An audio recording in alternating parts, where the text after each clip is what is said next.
नमस्कार, जनमत की पुकार में आपका स्वागत है। राहुल गांधी जी को बीजेपी की खुली चुनौती, चुनाव में धांधली का आरोप लगा रही कांग्रेस से मांगे सबूत। लोकसभा में नेता प्रतिपक्ष राहुल गांधी इस वक्त खूब चर्चा में है। इसके पीछे की वजह कांग्रेस सांसद की बयानबाजी है जो उन्होंने जर्मनी में बीजेपी के खिलाफ की है। वही केंद्र सरकार ने चुप्पी न साधते हुए राहुल गांधी पर जुबानी हमला करना शुरू कर दिया है।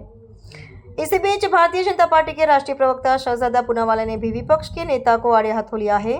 पूनावाला ने मंगलवार को हरियाणा चुनाव में धांधली का आरोप लगा रही कांग्रेस से सबूत की मांग की है। उन्होंने कहा कि उस महिला की जानकारी दीजिए जिसने 200 बार वोट डाला है। इसके अलावा पूनावाला ने कांग्रेस सांसद इमरान मसूद के प्रियंका गांधी को पीएम बनाने वाले बयान पर भी प्रतिक्रिया दी है। तो चलिए विस्तार से बीजेपी प्रवक्ता की पूरी बात सुन लीजिए। आदरणीय राहुल गांधी जी, उनके साथ पहले ही भारत का जनमत तो था नहीं, 95 इलेक्शंस तो वो हारे ही थे, पर जनमत के साथ साथ अब संगत और जनपद का भी साथ छूटता नजर आ रहा है।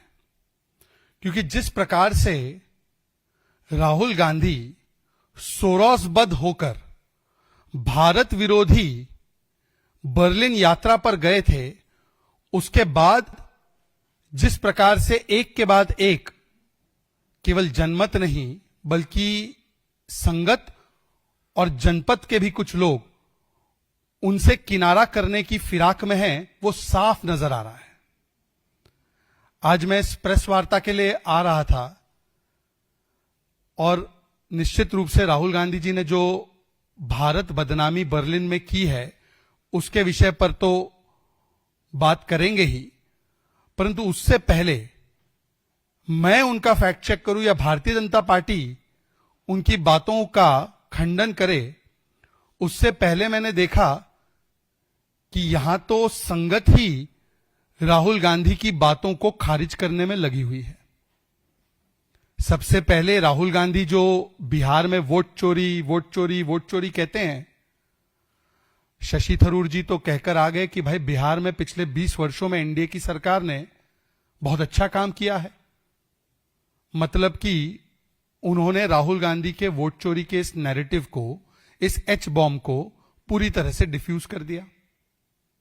फिर राहुल गांधी के एक और साथी है लेफ्ट के सांसद जॉन ब्रिटास, और जॉन ब्रिटास साहब जो काफी चर्चित भी रहते हैं, काफी मुखर भी रहते हैं, वो कहते हैं कि राहुल गांधी को पार्लियामेंट छोड़कर विदेश नहीं जाना चाहिए था। उन्होंने तो और भी बड़ी बात का डिस्क्लोजर कर दिया कि केवल लेफ्ट पार्टी ही नहीं बल्कि डीएमके भी राहुल गांधी की इस भारत बदनामी यात्रा के खिलाफ थी। और उन्होंने कहा कि राहुल गांधी जो है वो अपने काम को सीरियसली नहीं लेते।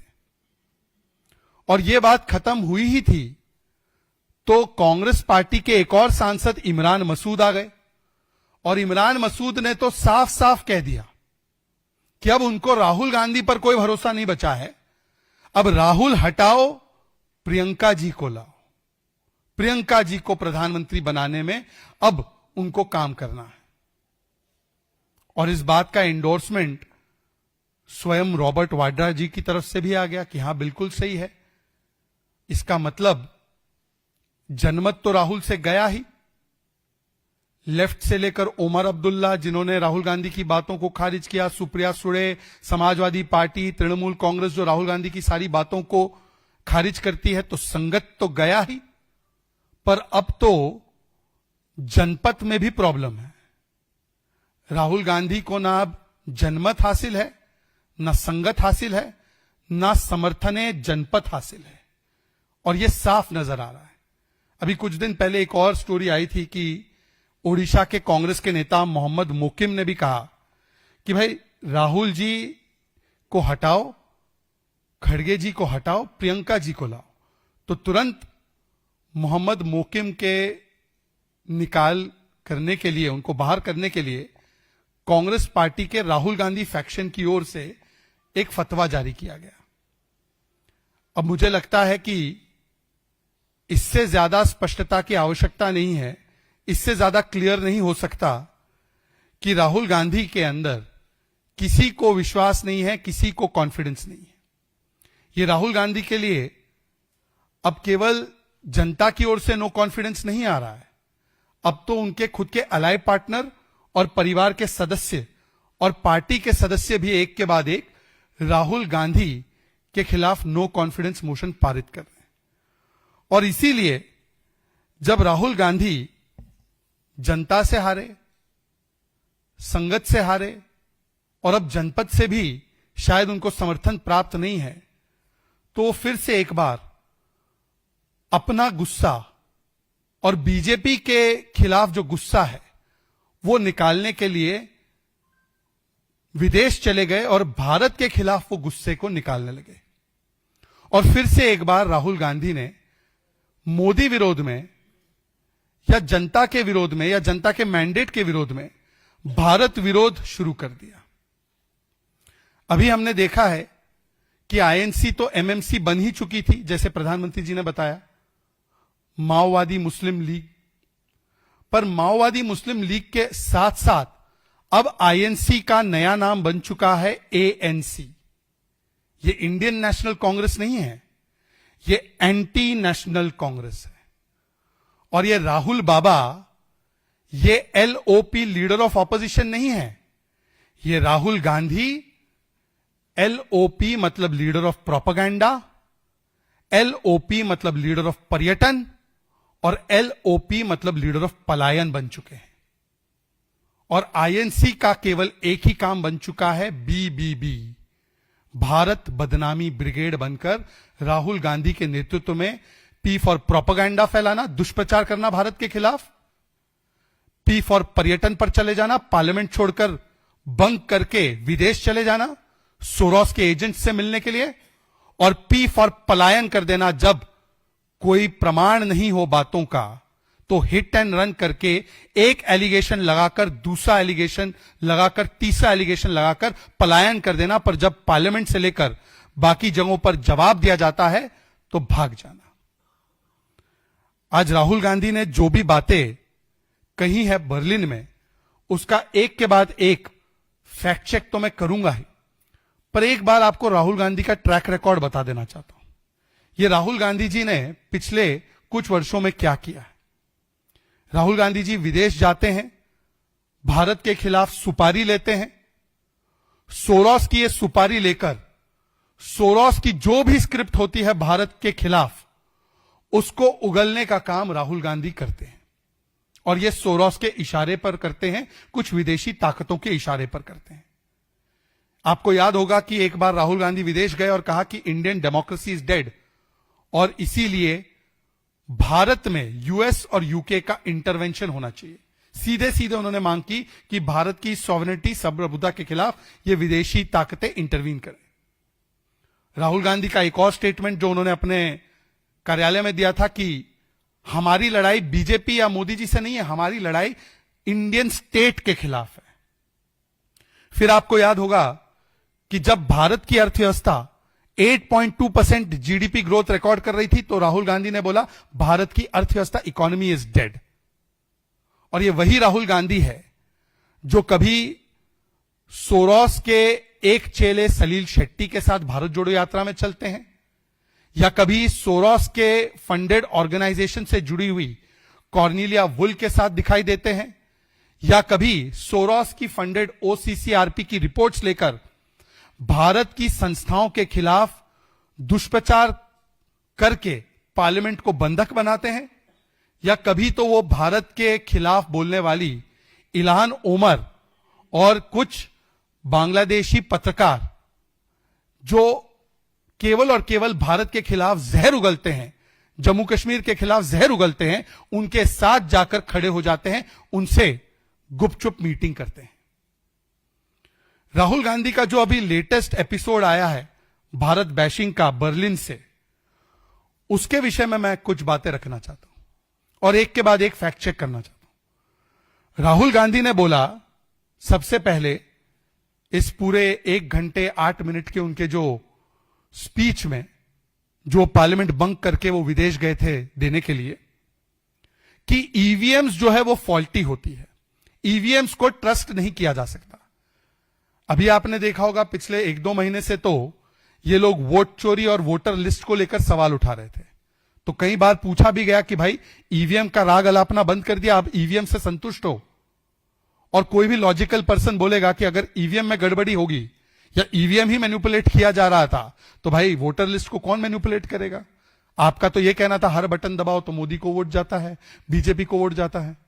तो अब वो फिर से ईवीएम के ऊपर आ चुके हैं।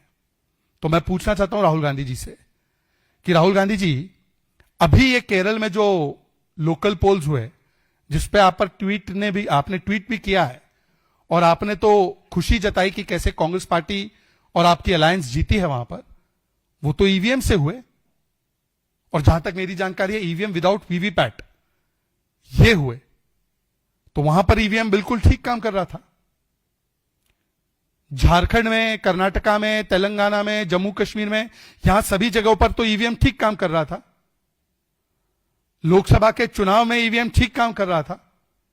हां, पर जब आप चुनाव हार जाते हैं और जब बिहार में आपके पास कोई जवाब नहीं बचता देने के लिए, तो वहां पर ईवीएम का बहाना फिर से शुरू कर दिया आपने।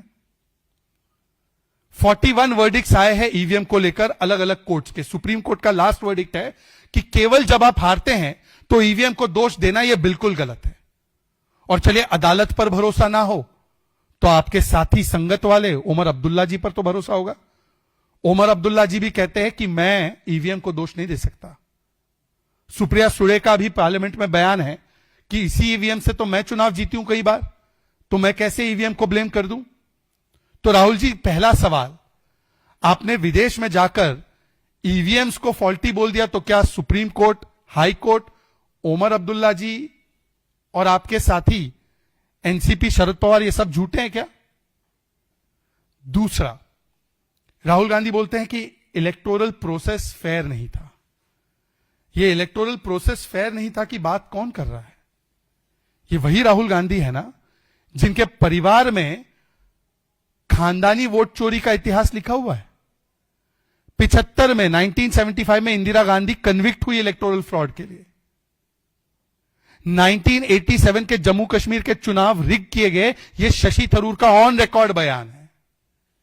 1990s में ईवीएम के आने से पहले बूथ चोरी की जाती थी। जी परमेश्वर से लेकर संदीप दीक्षित का अलग अलग प्लेटफॉर्म्स पे यह ऑफिशियल बयान है। और कांग्रेस बात कर रही है वोट चोरी की। अभी कांग्रेस पार्टी का एक नेता नंजेगौड़ा कर्नाटका में कन्विक्ट हुआ है वोट चोरी के लिए। कन्विक्ट हुआ है, उसका इलेक्शन रद्द हुआ है। यह कांग्रेस पार्टी बोल रही है। और फिर से मैं पूछना चाहता हूं राहुल जी, आप तो वोट चोरी कर रहे हैं, पर आप क्यों अपने पार्टी के लोगों को कन्विंस नहीं कर पाते? तारिक अनवर बोलते हैं ये वोट चोरी नहीं, ये सीट चोरी है। कुमारी शैलजा बोलती है कि वोट चोरी की वजह से नहीं, अंदरूनी कमजोरी की वजह से आ रहे। और स्वयं एनसी, इनके साथी, उनके सांसद मोहम्मद रमजान, अभी उन्होंने पार्लियामेंट में स्पीच दिया था जब ये एसआईआर और इलेक्शन कमीशन रिफॉर्म्स को लेकर चर्चा हुई कि जम्मू कश्मीर में most free and fair elections हुए, जिसकी बदौलत हमारी सरकार कांग्रेस के साथ बनी। तो अब बताइए, इलेक्शन प्रोसेस उमर अब्दुल्ला जी की पार्टी को तो फ्री एंड फेयर लगा, झारखंड में मुक्ति मोर्चा को, जेएमएम को तो फ्री एंड फेयर लगा। जहां आप हारते हैं वहां पर इलेक्शन प्रोसेस अनफेयर है, और जहां आप जीतते हैं वहां पर आप तो केरला से लेकर बाकी चुनावों में अपनी जीत बताते हैं। तो यह वोट चोरी नहीं, यह ट्रूथ चोरी का मामला है, और यह हिपोक्रेसी करके चोरी पे सीनाजोरी का मामला है।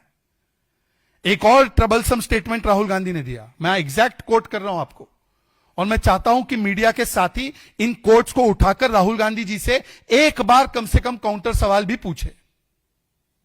राहुल गांधी ने अभी इस बयान में, इस 1 hour 8 minute के संबोधन में बोला, और आप चेक कर सकते हैं काउंटर्स में, 1 woman has voted 200 times in the Haryana election. Rahul Gandhi ने विदेशी धरती पर जाकर बोला है कि एक महिला ने 200 बार अपना वोट कास्ट किया है। मैं ये नहीं कह रहा हूं कि उन्होंने ये कहा है कि नाम 200 बार था, उन्होंने कहा कि शी हैज वोटेड 200 टाइम्स। अब मैं इस मंच से राहुल गांधी को चुनौती देना चाहता हूं। राहुल गांधी जी ने कहा था शकुन रानी नाम की एक महिला ने 2 बार वोट किया था। आप ही के मीडिया के साथियों ने जाकर शकुन रानी जी का बयान लिया था और बताया था कि शकुन रानी जी ने एक बार ही वोट किया था, 2 बार नहीं किया था। यहां पर राहुल गांधी बोल रहे हैं कि एक महिला है, कोई एक महिला है जिसने 200 बार वोट किया है। मैं चुनौती देता हूं राहुल गांधी को कि 200 बार कहां, किस बूथ पर उन्होंने वोट किया और वो कौन महिला थी, उसके डिटेल्स सामने दिए जाए। क्योंकि उन्होंने कहा है categorically she has voted 200 times. उनका नाम कई बार आया ये नहीं बोल रहे, वोट कर दिया है। और मैं तो लॉजिकली एक सवाल पूछना चाहता हूं, वोटिंग कितने बजे से कितने बजे तक की होती है? सुबह 7 से लेकर 6 बजे तक की, मतलब 11 घंटे। तो 11 घंटे में अगर 200 वोट डालने हैं तो 18 वोट हर घंटे, मतलब हर 3 मिनट में एक वोट। क्या यह मुमकिन है क्या कि हर 3 मिनट में कोई एक वोट डाल दे? हमारी जैसी व्यवस्थाएं हैं कि आप जाते हो, एंटर करते हो, अपना वोट चेक करते हो, दिखाते हो अधिकारी को, फिर ईवीएम के पास जाते हो, वोट करते हो और बाहर निकलते हो। उतने में काफी समय है क्या 3 मिनट में एक वोट कास्ट करने का? लीव अलोन की आपकी उंगली पर एक इंडेलिबल इंक का निशान भी आता है। और लीव अलोन अगर ये कह रहे कि अलग अलग बूथ पे हुआ है तो कैसे हो सकता है? एक बूथ से दूसरे बूथ जाने में भी तो समय लगेगा। मतलब ना लॉजिक है ना फैक्ट्स है, केवल आकर भारत की बदनामी करनी है। तो इस प्रकार के आउटलैंडिश और मैं कहूंगा कि बिल्कुल तर्कहीन बातें करना, यह राहुल गांधी की आदत बन चुकी है, फितरत बन चुकी है और शरारत बन चुकी है। राहुल गांधी बोलते हैं महाराष्ट्र और हरियाणा के पोल बड़े अनफेयर थे। राहुल गांधी जी, महाराष्ट्र के चुनावों पर जो आपके आरोप थे वो सुप्रीम कोर्ट तक गए, क्या निकला उसमें से? या आप कह रहे हैं कि सुप्रीम कोर्ट भी अब जो है कॉम्प्रोमाइज हो चुका है? तो कह सकते हैं आप। राहुल गांधी जी ने हरियाणा के चुनाव की बात की। राहुल गांधी जी, कुमारी शैलजा से पूछ लीजिए, आपकी बड़ी वरिष्ठ नेता है, दलित नेता है। उन्होंने कहा कि इलेक्शन कमीशन को क्यों दोष देते हो, हम तो हुड्डा जी की वजह से हारे। और राहुल गांधी जी, मैं तो आपसे पूछना चाहता हूं, अभी बिहार चुनाव के नतीजे 14 नवंबर को आए ना, आज हम लोग 23 दिसंबर पर है। आपका आरोप है कि बिहार में भी बड़े स्केल पर धांधली हो गई। चलिए, एसआईआर में तो आप एक कंप्लेंट, एक शिकायत वोट डिलीशन को लेकर नहीं दे पाए, पर वोट की धांधली हुई, चुनाव गलत तरीके से हरवाया गया, इसको लेकर कितनी पेटिशंस कांग्रेस के नेताओं ने डाली है, या आरजेडी के नेताओं ने डाली है, या समूचे विपक्ष ने डाली है? एक पेटिशन अगर किसी हाईकोर्ट में हो तो बता दीजिए, इलेक्शन पेटिशन। पेटिशन डालेंगे नहीं, सीसीटीवी मांगेंगे नहीं, और फिर उसके बाद कहेंगे कि हमारी कोई सुनवाई नहीं होती। यह है राहुल गांधी। अब राहुल गांधी जी ने केवल भारत की इलेक्टोरल प्रोसेस, भारत की इंस्टीट्यूशंस, भारत के इंस्टीट्यूशनल कैप्चर पर या इन्वेस्टिगेटिव एजेंसीज जो है वो हमारे खिलाफ काम कर रही है, इतना नहीं बोला है। राहुल गांधी ने तो यह भी कह दिया कि भारत में प्रोडक्शन पूरी तरह से समाप्त हो चुका है और चाइना जो है वो बड़े अच्छे से प्रोड्यूस कर पाता है, और भारत ने अपना पूरा प्रोडक्शन चाइना को दे दिया। यह भी राहुल गांधी ने कहा। तो आइए इसका भी फैक्ट चेक कर लेते हैं। वैसे एक बात समझ में नहीं आती कि राहुल गांधी को चाइना से इतना प्रेम क्यों है। ये चाइना का लेकर चंदा आरजीएफ में चाइना का बढ़ाना है धंधा और प्रोपेगेंडा, ये कुछ ऐसा मामला है क्या? या वो मेमोरेंडम ऑफ अंडरस्टैंडिंग जो साइन किया है उसकी वजह से इनको केवल और केवल चाइना में अच्छाई नजर आती है और भारत की बदनामी करनी है? मतलब भारत का करो अपमान, चाइना के गांव गुणगान। अभी कुछ महीने पहले वो गए थे कोलंबिया, 1 महीने 2 महीने पहले, तब उन्होंने कहा था कि भाई भारत तो लीड नहीं कर सकता दुनिया को, चाइना लीड कर सकता है। डोकलाम के समय पर हम देखते हैं कि चाइनीज एम्बेसडर के साथ चोरी चोरी छुपके छुपके मिलते हैं, जब भारत की सेना आंख से आंख मिलाकर चीनी सेना को जवाब दे रही होती है। चाइना से चंदा लेते हैं और भारत के खिलाफ जो भी नीतियां हैं उसको अपनाने का काम करते हैं। हमने देखा है कि किस प्रकार से यूनाइटेड नेशंस की सिक्योरिटी काउंसिल की सीट हो, या अक्साई चीन हो, या भारत के आर्थिक हित हो, सबका सौदा अगर किसी ने किया है तो राहुल गांधी के परिवार ने किया है, चीन से चंदा लेकर। पर राहुल गांधी जी, आपके लिए कुछ फैक्ट्स भी लेकर आया हूं, क्योंकि आपने कहा कि भारत में मैन्युफैक्चरिंग डेड है, क्योंकि आपने कहा कि भारत की प्रोडक्शन डेड है, तो राहुल गांधी जी पिछले 10-11 वर्षों में आपको मैं बताना चाहता हूं, इलेक्ट्रॉनिक्स में भारत ने 6 गुना की ग्रोथ की है, 6 टाइम्स। इलेक्ट्रॉनिक गुड्स के एक्सपोर्ट्स में भारत की 8 गुना की बढ़त हुई है, 8 टाइम्स। मोबाइल मैन्युफैक्चरिंग के 2 यूनिट हुआ करते थे देश में, केवल 2, यूपीए के जमाने में। आज उसमें 150x मतलब 150 टाइम्स ग्रोथ हुई है। भारत का कुल मोबाइल फोन का एक्सपोर्ट्स यूपीए के जमाने में 1500 करोड़ का था। आज भारत में जो मोबाइल फोन्स बनते हैं 95 to 98% भारत का जो मोबाइल फोन कंजम्पशन है वो भारत ही पूरा करता है, और उसके अलावा हम 2.5 लाख से 3 लाख करोड़ के मोबाइल फोन एक्सपोर्ट करते हैं। और राहुल गांधी जी, आप अखबार तो पढ़ते ही होंगे इंग्लिश के। अप्रैल 2025 का रिपोर्टेड मैं आपको न्यूज बता रहा हूं, Apple company to move US bound iPhones from China to India completely by 2026। ये अप्रैल 2025 की रिपोर्ट है। 17 दिसंबर 2025, Apple eyes Indian chip makers for its iPhone moving away from China.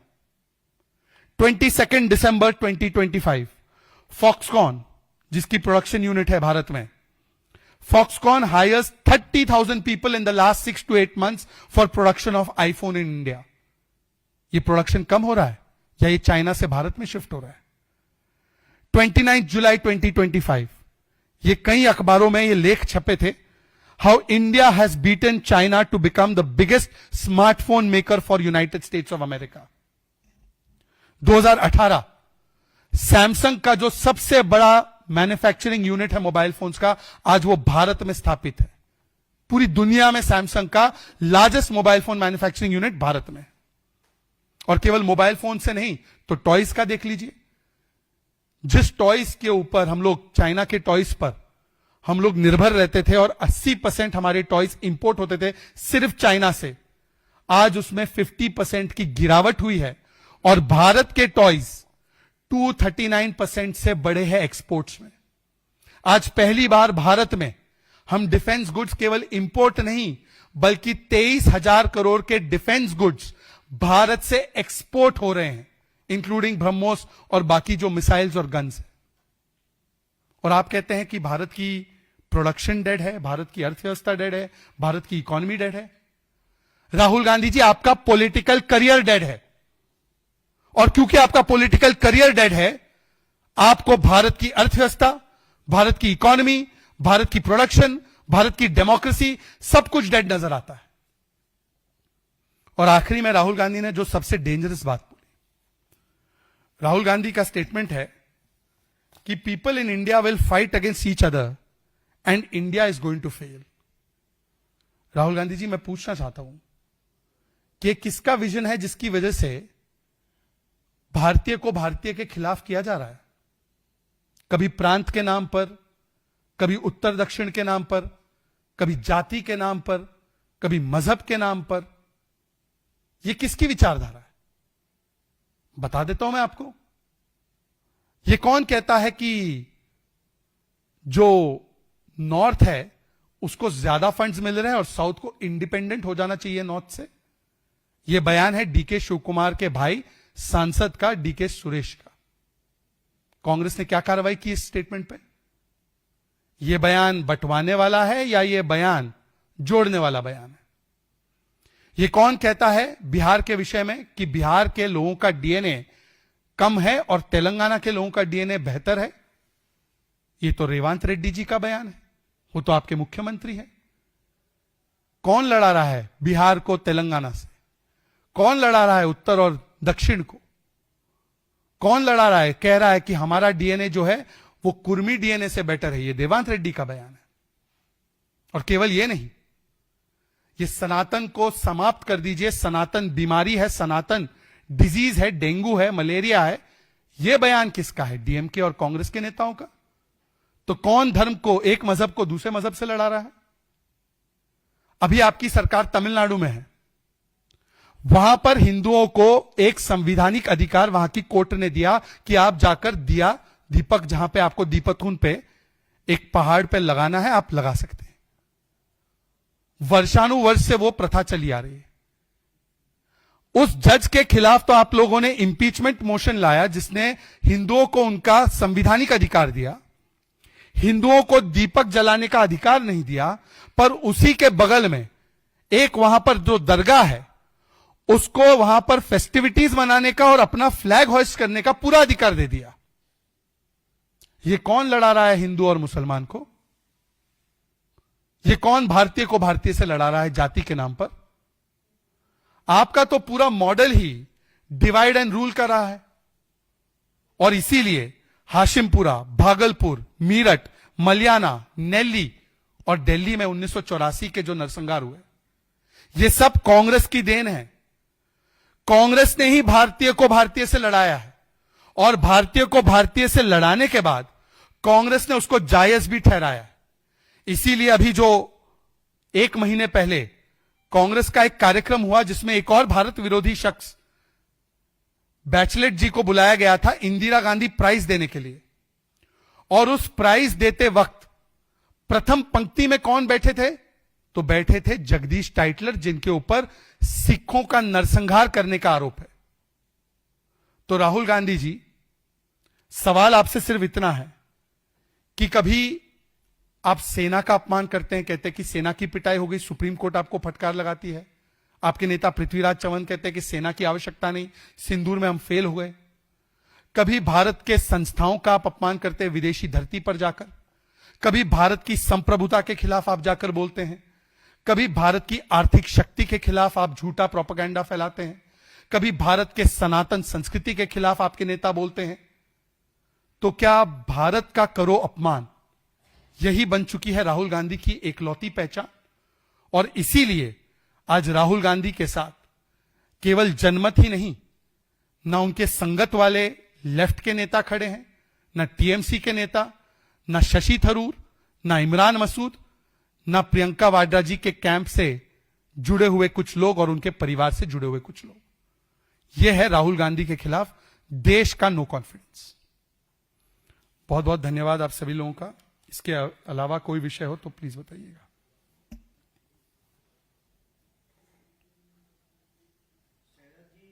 Digvijay Singh Congress party के वरिष्ठ नेता हैं, वो कह रहे हैं कि जिस तरीके का धर्म हम यहाँ पर फैला रहे हैं उसका असर जो है बांग्लादेश में हो रहा है और वहां पर हिंदुओं और ईसाइयों की हत्याएं हो रही हैं। तो दिग्विजय सिंह जी, जिनकी पृष्ठभूमि रही है कि उन्होंने 26/11 में पाकिस्तान और अजमल कसाब को क्लीन चिट देते हुए कहा कि ये इस्लामिक जिहादियों ने, पाकिस्तानी जिहादियों ने नहीं किया है, ये आरएसएस और हिंदुओं की साजिश है। उस दिग्विजय सिंह ने आज ये कहा है कि क्योंकि भारत में तथाकथित रूप से माइनॉरिटीज के साथ कुछ दुर्व्यवहार हो रहा है तो उसका बदला, उसका रिएक्शन बांग्लादेश में हो रहा है। मतलब कि किस प्रकार से बांग्लादेश में हम जो हिंदू विरोधी एक इस्लामिस्ट और बहुत ही खतरनाक फोर्सेस को देख रहे हैं, उसको भी जायज ठहराने का काम, उसको भी लेजिटिमाइज करने का काम, उसको भी नॉर्मलाइज करने का काम आज कांग्रेस पार्टी वोट बैंक की राजनीति में कर रही है। हमें तो पता था कि कांग्रेस पार्टी के कई नेताओं ने कहा कि जो बांग्लादेश की स्थिति है वो भारत में आ जाए, भारत में बन जाए, पर अब वोट बैंक के नाम पर हिंदुओं का कत्ल करने वाले इस्लामिक जिहादियों के बचाव के काम पर। और दिग्विजय सिंह जी, आप बता दीजिए कि भारत में माइनॉरिटीज के खिलाफ कब अत्याचार हुआ? यह हाशिमपुरा, भागलपुर, मीरठ, मलियाना, नेल्ली और दिल्ली सब आपकी सरकारों की देन है। आज तो चाहे मोहित हो या मोहम्मद हो, चाहे सुल्ताना हो या शिल्पा हो, चाहे किसी भी धर्म या वर्ग से हो, उसे तो हर सुविधा, हर लाभ मिल रहा है, किसी के साथ कोई भेदभाव नहीं हो रहा। पर यहां पर भेदभाव हो रहा है यह कहकर बांग्लादेश में जो एक वहां पर हिंदू व्यक्ति के साथ हुआ, उसकी इतनी निर्मम हत्या की गई, उसको भी जस्टिफाई करने का और इस्लामिक जिहादी ताकतों को ग्लोबली सपोर्ट करने का काम अगर कोई कर रहा है तो वो कांग्रेस पार्टी के वो नेता कर रहे हैं जिन्होंने जाकिर नायक में एम्बेसडर ऑफ पीस और शांति नायक देखा था। ये वही व्यक्ति है जिनको लगता था जाकिर नायक इज एम्बेसडर ऑफ पीस। और मैं पूछना चाहता हूं, आजकल कांग्रेस पार्टी बड़ी बातें कर रही है। कांग्रेस पार्टी बताए ना कि जब सीए कानून लाया गया तो इस प्रकार से प्रताड़ित होने वाले बांग्लादेश में या अफगानिस्तान में या पाकिस्तान में जो हमारे अल्पसंख्यक समुदाय से भाई बहन है, उनके लिए ही तो लाया गया था। उसका विरोध किसने किया? और यह तब किया जब सीए की मांग या सीए की परिकल्पना स्वयं महात्मा गांधी जी ने की थी। स्वयं मनमोहन सिंह ने कहा था कि सीए होना चाहिए। स्वयं प्रणब मुखर्जी की रिपोर्ट ने कहा था कि सीए जैसा कानून होना चाहिए जहां पर अल्पसंख्यक जो है बांग्लादेश के, पाकिस्तान के, उनको नागरिकता मिलनी चाहिए भारत में। और आज जब सीए लाया गया और वहां पर जो प्रताड़ित हिंदू है, सिख है, ईसाई है, उन सभी लोगों को जब शरण देने का काम किया गया तो इसका विरोध भी कांग्रेस पार्टी, जो पैलेस्टाइन के मुसलमानों के लिए बैग टंगा कर आती है, उसने किया।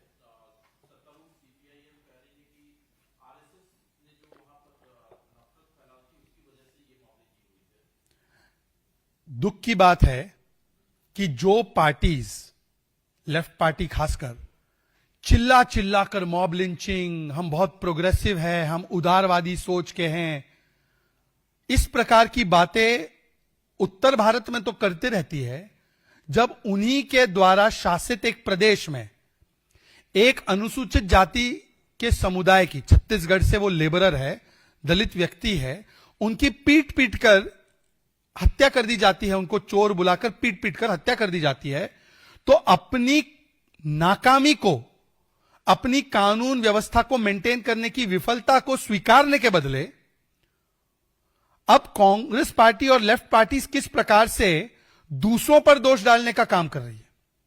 मतलब डी से डाइवर्ट करना और डी से दोष का ट्रांसफर करना। कानून व्यवस्था किसकी है? कौन जिम्मेदार है यह देखने के लिए कि किसी भी गरीब व्यक्ति की, किसी भी व्यक्ति की, और खास करके दलित व्यक्ति की लिंचिंग ना हो? यह तो केरल सरकार की जवाबदेही है। और मैं तो पूछना चाहता हूं, केवल सरकार, लेफ्ट पार्टी की सरकार से नहीं, ये राहुल गांधी जी और प्रियंका वाड्रा जी, प्रियंका जी खैर वहां से सांसद है, अब पता नहीं वो भी शायद विदेश भ्रमण में गई है, होता है दोनों विदेश में ही ज्यादा उनको आनंद आता है। मैं उनसे पूछना चाहता हूं, तख्ती लेकर खड़े हो जाते थे ना, not in my name, Dalit lives matter. So Priyanka ji and Rahul ji and the entire so called liberal ecosystem, mob lynching के ऊपर खड़े होने वाला इकोसिस्टम, अब Dalit lives don't matter. Do Dalit lives don't matter in Kerala when the government is of communist party and the lynching takes place under their nose? तो मैं चाहूंगा कि यह पूरी जमात जरूर आकर इसके लिए प्रोटेस्ट करे, और हो सके तो केरला के मुख्यमंत्री के आवास के घर बाहर जाकर, वहां जाकर प्रोटेस्ट करे।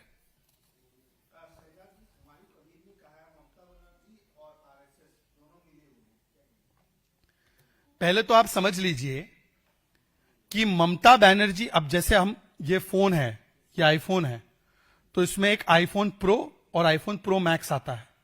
फोन एक ही है, वर्जन अलग अलग है। उसी प्रकार से टीएमसी तुष्टिकरण में प्रो है तो हुमायूं प्रो मैक्स है। ये दोनों एक ही उससे निकल रहे हैं, एक ही फैक्ट्री से निकल रहे हैं। वोट बैंक की एक ही फैक्ट्री है जहां से टीएमसी वाले और टीएमसी से भी आगे TMC pro max, Humayun, Shahjahan, Babur, ये सब निकल रहे हैं। मैं तो पूछना चाहता हूं ममता बनर्जी, अब पहले तो बताइए कि ये हुमायूं जी आपके, जो आपकी पार्टी में थे कल तक, ये बाबरी जिंदाबाद नारे लगाते हैं, इनके ऊपर कोई गिरफ्तारी नहीं होती। और वो बेचारी हमारी एक सिंगर, वो जागो मां बोलती है, मां दुर्गा की स्तुति है, बंगाल में तो होती ही है और पूरे देश में होती है। जागो मां गाना गाती है तो टीएमसी का एक जिहादी प्रवृत्ति का नेता जाकर उन्हें स्टेज पर जाकर पीट देता है, और पुलिस जो है वो पुलिस रिपोर्ट नहीं करती। तो मेरा सवाल आज उनसे यह है कि सबसे बड़ा अगर कोलैबोरेशन, सबसे बड़ा अगर अलायंस, सबसे बड़ा अगर एक साथ होने का प्रमाण है, तो वो तो टीएमसी और टीएमसी प्रो मैक्स, मतलब ममता बनर्जी और हुमायूं कबीर। एक टीएमसी का नेता खड़े होकर बोलता है कि भाई राम जी मुसलमान हैं, दूसरा खड़े होकर बोल जाता है कि बाबरी बनाएंगे।